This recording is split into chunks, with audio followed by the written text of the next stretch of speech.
Olá pessoal, meu nome é Alex Santiago, sou estudante do curso de Teologia, estou no final do segundo ano aí e hoje nós vamos falar sobre uma aula aí da Reforma Protestante. Essa reforma que aconteceu no ano de 1517, são mais de 500 anos aí já passaram, com Martinho Lutero.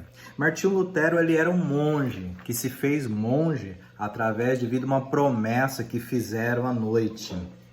E Lutero, ele era um monge, ele estava ali na Igreja Católica, servia na Igreja Católica, porém um dia ele, estudando a Bíblia, ele era professor na faculdade de Wittenberg, e um dia ele estudando a Bíblia, ele se depara com um versículo que está no livro de Romanos, capítulo 1, dizendo: o justo viverá pela fé. E quando ele vê esse versículo, ele começa a perceber algo diferente que ele estava vivendo ali. E aí ele começa a mudar o pensamento dele. Bom, naquela época o povo não sabia ler. Era só, na verdade, nem o rei sabia ler. Na verdade, quem sabia ler era só os padres, os monges. A igreja ensinava que a Bíblia foi ela que escreveu, então não precisava ler. Então, e Martinho Lutero, nesse conflito na cabeça dele, depois que ele leu assim, o justo viverá pela fé, sobre tudo aquilo que ele estava vivendo, Lutero, ele vai até Roma. Quando chega em Roma, ele entra num conflito insuportável, a partir dele ver a venda de indulgências, que nada mais, nada menos era a venda de perdões. Ou seja, existiu um pregador lá com um nome chamado Johann Tetson.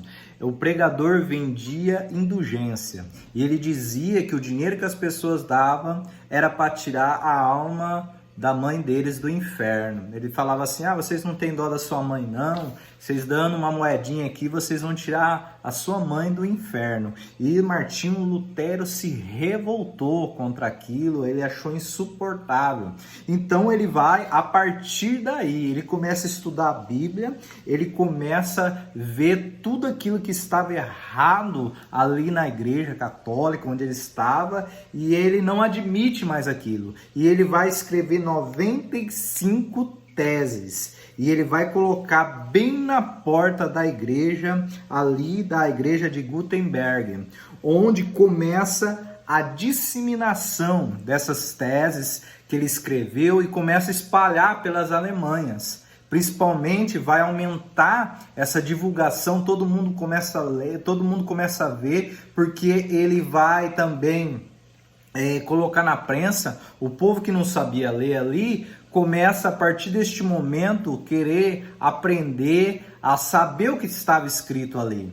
Ele vai também traduzir a própria Bíblia para a língua alemã, porque quando o povo ia na igreja e não sabia. Eles acreditavam tudo que o padre falava, que os monges falavam, eles não sabiam ler, eles não tinham contato, era tudo em latim. Mas agora, Lutero, ele não aceita isso, ele vê as vendas de indulgência, tantas coisas erradas na Igreja Católica, ele escreve essa 95 tese e ele vai lá e coloca na porta da igreja de Gutenberg, na Alemanha. E ele vai disseminar, vai espalhar essas teses, todo mundo vai ficar sabendo. Então teve alguns príncipes, algumas pessoas poderosas que começaram a ficar do lado dele. E porque obviamente, ele ia sofrer consequências sobre isso. Ele ia sofrer consequência.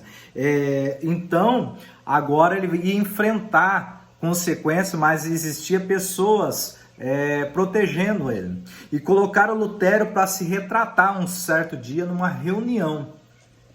E falaram para ele: olha, Martinho Lutero, para você não morrer, nós vamos te dar uma chance, então você se retrata, você desconsidera o que você escreveu, numa reunião de príncipes, pessoas importantes, e Lutero falou: olha, para mim se retratar, voltar atrás, vocês vão ter que me provar na Bíblia, nas solas escritura, na escritura. Vocês vão ter que provar, me convencer de que minhas teses estão erradas.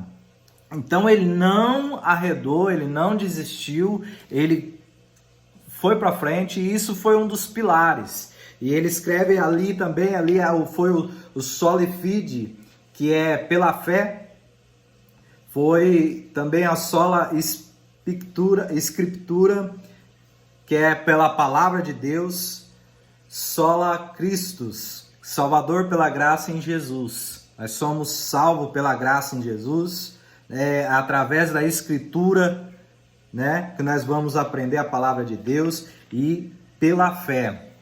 Então, foi um dos pilares que Lutero defendia. Um dos outros pilares também que Lutero defendia era a suficiência de Cristo ser o sumo sacerdote, ou seja, a partir de agora nós não precisava mais de uma intercessão de outra pessoa. Nós tínhamos livre acesso a Cristo, ao Pai, através de Jesus Cristo. Porque quando Jesus ele morre na cruz, ele se sacrifica por nós, ele paga pelos nossos pecados. A partir do momento, rasga-se o véu de cima para baixo. Então agora nós temos livre acesso. Então a Igreja Católica, nós não tínhamos esse livre acesso. Só quem tinha acesso era o sumo sacerdote, era os monges, os padres. Nós tínhamos que confessar, as pessoas tinham que confessar com o padre, mas agora não. Martinho Lutero ele vai defender um dos pilares, que a suficiência de Cristo era única, não precisava de intercessão de ninguém. Então nós seríamos nossos próprios sacerdotes e Cristo seria o sumo sacerdote. Então nós deveríamos falar diretamente com Cristo, confessar com Cristo. Essa era um dos pilares também que ele defendia. Martinho Lutero, ele impacta uma geração. Essa revolução fez que muitas coisas mudassem, e até hoje nós temos que mudar muitas coisas na nossa vida, no nosso dia a dia. Nós vemos que muitas igrejas hoje usam certos tipos de amuletos, como idolatria, tantas coisas, esquecem da palavra, da Bíblia, esquece o que está escrito na palavra de Deus. E isso é contraditório à reforma, porque Martinho Lutero ele lutou contra todas essas coisas. Ele falou: olha, não há nada para mediar o acesso ao Pai. Então muitas das vezes nós queremos colocar algumas coisas para mediar, amuleto, pano, tantas outras coisas, para poder tentar mediar. E o próprio Martinho Lutero ele lutou contra isso. Então nós temos que lutar. A Bíblia fala para a gente se afastar das coisas que não agrada a Deus. Então nós devemos lutar contra essas coisas, seguir a palavra de Deus, o que está escrito na palavra, obedecer, para que a presença de Deus possa estar na nossa vida. Um dos fatos que me chama a atenção também nessa reforma foi que ela teve uma grande evolução na parte dos estudos.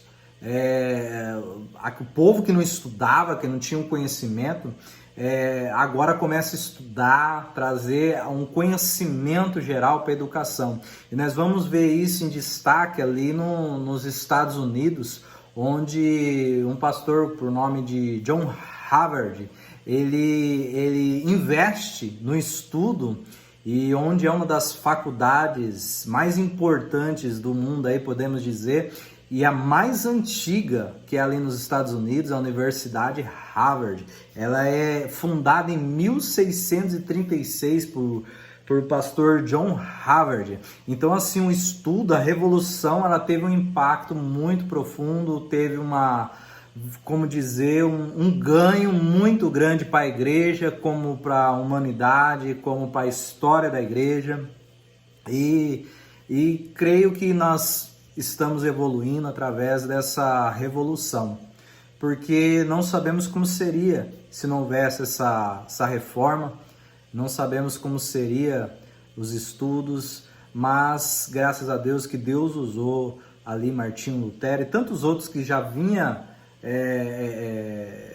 não concordando com algumas coisas, mas a partir de Martinho Lutero, que teve a coragem de enfrentar os líderes ali naquela época, nós tivemos grande conhecimento, tivemos grande crescimento na obra de Deus. Tanto que você pode ver que a universidade ali nos Estados Unidos, ela foi fundada em 1636. Agora no Brasil, se você for ver a primeira universidade, foi em 1900 e pouco que foi fundada. Você vê a diferença que fez a reforma ali naquele ambiente, naquela região. Então, assim, espero que vocês tenham aproveitado esse momento de aula, um pouco aqui que eu pesquisei, um pouco aqui que eu aprendi nas aulas também. E que Deus abençoe, que Deus possa falar no coração de vocês mais e mais. Até a próxima.